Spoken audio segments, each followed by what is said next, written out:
जन्म कुंडली में सूर्य यदि आत्मा है तो चंद्रमा मन है। और कहा जाता है कि मन के जीते जीत और मन के हारे हार हो जाती है।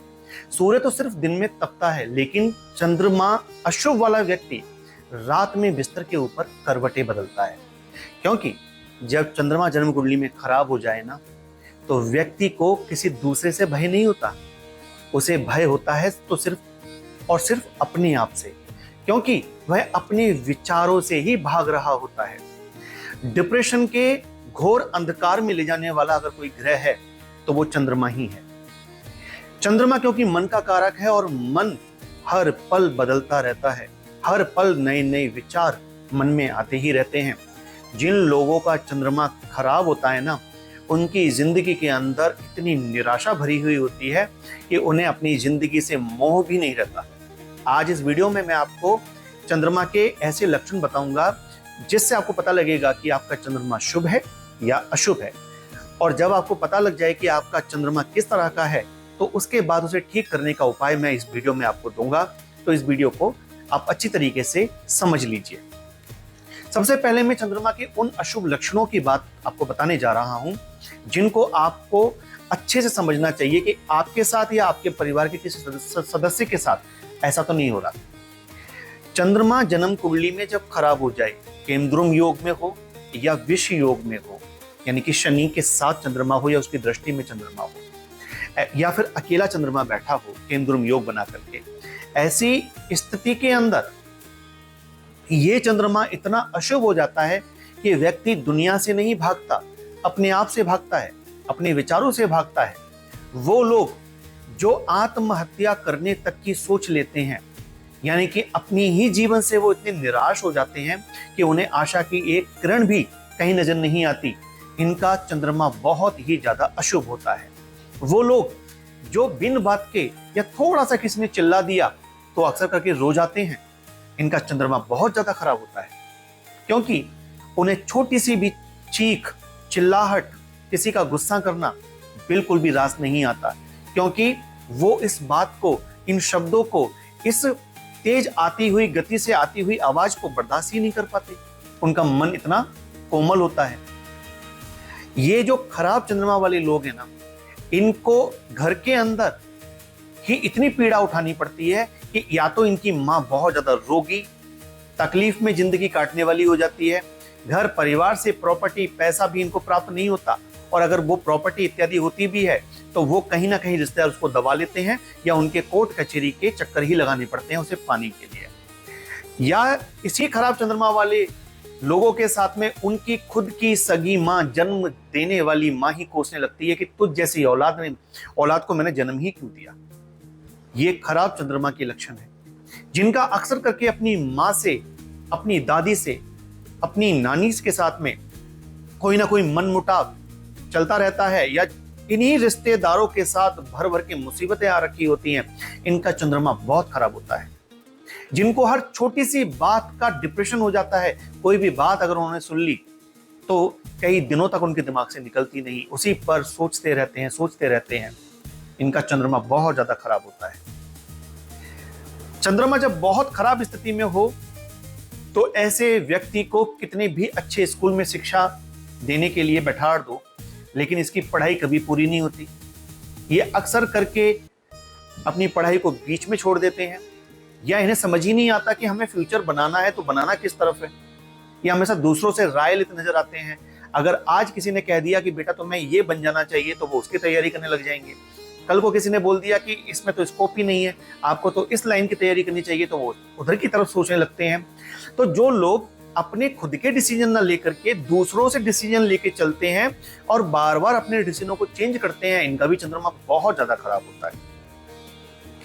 रात को बिस्तर के ऊपर नींद ना आना और डरावने सपने देखना, या सोते सोते अक्सर करके डर जाना, या घर के अंदर अकेले ना रहना, या कमरे के अंदर हमेशा ये महसूस करना कि मैं तो हूं ही लेकिन मेरे साथ कोई और भी है। इस तरह की परछाइयां, इस तरह की चीजें जिनको महसूस होती हैं, इनको अंधेरे से डर लगता है, इनका चंद्रमा बहुत ज्यादा खराब होता है। और जब चंद्रमा खराब हो तो जो भी मैंने अभी लक्षण बताए थे, ये इसमें से बहुत सारे लक्षण व्यक्ति के ऊपर दिखने लगते हैं और उसके जीवन के अंदर रुपए, पैसा, प्रॉपर्टी, माँ के सुख, घर गृहस्थी के सुख, अपनी जीवन का सुख, अपनी सोच समझ, इन सब में बहुत सारी दिक्कतें उठानी पड़ती हैं। अब इसका बिल्कुल विपरीत कर दीजिए, जब चंद्रमा जन्म कुंडली में शुभ हो, तो चंद्रमा कहाँ शुभ होता है? वृषभ राशि में उच्च का चंद्रमा होता है, ठीक है ना। तो ये चंद्रमा वृषभ राशि में, यानी कि बैल पर बैठे हुए भगवान सदाशिव मान लीजिए, तो ये शुभ चंद्रमा जो होता है ना, ये जीवन के अंदर उन व्यक्तियों को आप देखो जो किसी भी परिस्थिति में अपने विचारों को बदलते नहीं, उस पर अडिंग रहते हैं। कोई कुछ भी बोले लेकिन कभी भी वो किसी का विरोध करने के लिए नहीं आते। वो कहते हैं कोई बात नहीं, बोल रहे हैं बोलने दो, एक दिन शांत हो जाएंगे। इनका चंद्रमा शुभ होता है। जो हमेशा मीठा ही बोलते हैं, धीमी आवाज में बात करते हैं, जिनकी आवाज सुनने में एकदम मधुर लगती है। लगता है जब गुस्सा भी होते हैं तो लगता है कि बड़ा गुस्सा भी बड़ा प्यारा है इनका। इनका चंद्रमा बहुत अच्छा होता है। जो बहुत ज्यादा केयरिंग होते हैं, दूसरों के लिए हमेशा अच्छा ही सोचते हैं, दूसरों की हमेशा मदद करने के लिए आगे रहते हैं, जो हमेशा दूसरों की केयर करते हैं, उनकी हारी, बीमारी, परेशानी, मुसीबतों में। जो किसी का फोन कॉल रात में आने पर भी दौड़ते हुए चले जाते हैं कि नहीं, उसको मेरी बहुत जरूरत है। इनका चंद्रमा बहुत प्यारा होता है, बहुत अच्छा होता है। इनको अपने घर के अंदर भी सुख मिलता है और इनको रुपए, पैसे, प्रॉपर्टी, इनका भी पूर्ण सुख प्राप्त होता है। जन्म कुंडली में जब चंद्रमा इस प्रकार से शुभ हो तो व्यक्ति को उत्तम पढ़ाई यानी कि अच्छी शिक्षा प्राप्त होती है और उसके बल पर वो बहुत अच्छी नौकरी या बहुत अच्छा व्यवसाय कर जाते हैं। यह शुभ चंद्रमा के लक्षण है। अब मैं अभी जो शुभ चंद्रमा के साथ जो इससे पहले अशुभ चंद्रमा बता रहा था, उस अशुभ चंद्रमा के कुछ और लक्षण भी हैं जो मुझे अभी समझ में आया, मैं याद आ गया, मैं बताता हूं आपको। चंद्रमा बच्चे की कुंडली में खराब हो और माता पिता उस बच्चे को पढ़ा रहे हों तो माता पिता स्वयं भी बर्बाद हो जाते हैं। बहुत बार ऐसे योग भी बन जाते हैं जन्म कुंडली में, यानी कि पढ़ा बच्चे को रहे हैं और बर्बाद स्वयं हो रहे हैं। या बच्चा बड़े होकर के जब कमाना शुरू करता है तो माता पिता बर्बाद होने लगते हैं। ये भी चंद्रमा की खराबी होती है जन्म कुंडली के अंदर। जन्म कुंडली में चंद्रमा जब अशुभ स्थिति में आए ना, तो ऐसे व्यक्तियों के लिए पानी ही उनका काल बन जाता है, यानी कि उन्हें डूबने का खतरा रहता है। स्विमिंग पूल में अक्सर डूब के जो लोग मरते हैं, नदियों में जो डूबकर लोग मरते हैं, जो बह जाते हैं, जो लोग कहीं ना कहीं बाढ़ के शिकार हो जाते हैं या जहां बोट वगैरह में लोग डूब जाते हैं, इनका चंद्रमा खराब होता है। दोस्तों, तो शुभ और अशुभ चंद्रमा को तोलना बेहद बेहद जरूरी है। शुभ और अशुभ चंद्रमा को एक झटके से आप समझ सकते हो कि अगर आपको बात बात में डिप्रेशन होता है, बात बात में आप चीजों को पकड़ करके बैठ जाते हैं, गलती आपकी होती है और अकड़ भी आप ही दिखाते हैं, तो आपका चंद्रमा खराब है।